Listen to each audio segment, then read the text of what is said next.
Саламатсыздарбы?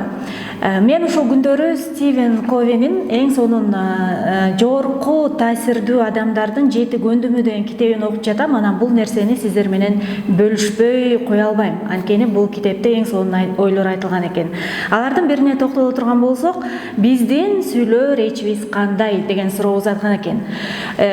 Биз эки топко бөлсөк болот экен. Бирөө пессимист адамдардын сүйлөгөнү, ал эми экинчиси оптимист адамдардын сүйлөгөнү.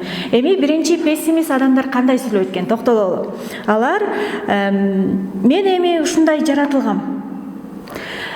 Башкача айтканда, мен өзүмдү өзгөртө албайм, мен болгон мүнөзүм эле ушул деп өздөрүн мындайча айтканда шарт кесип койгон да.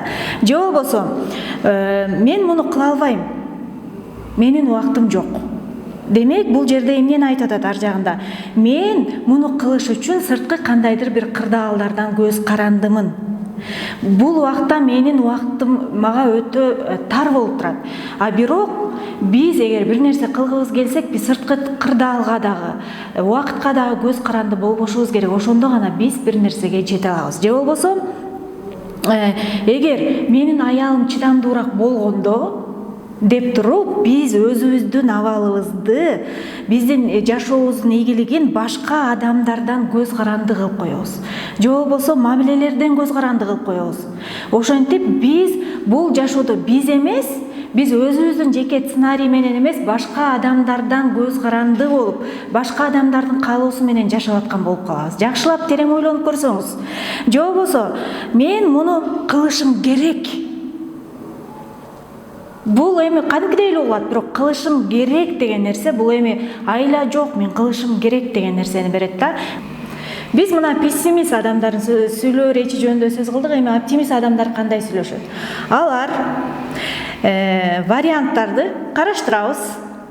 Же болбосо башкача кылып көргөнгө аракет кылабыз. Бул болбой калдыбы, демек башкача жолун издейбиз. Же болбосо мен өзүмдүн эмоцияларымды контролдой, көзөмөлдөй алам.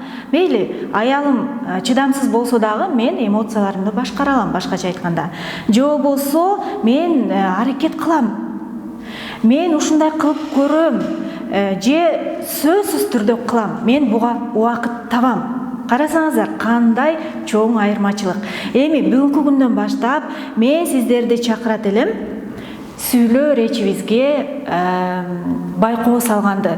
Сиз эгер жогорку таасирдеги ийгиликтүү, жогорку таасирдүү адам болууну кааласаңыз, эң биринчи сүйлөө речибизге сары эсеп салыңыз дагы ушул нерсени колго алыңыз. Сизге ийгилик.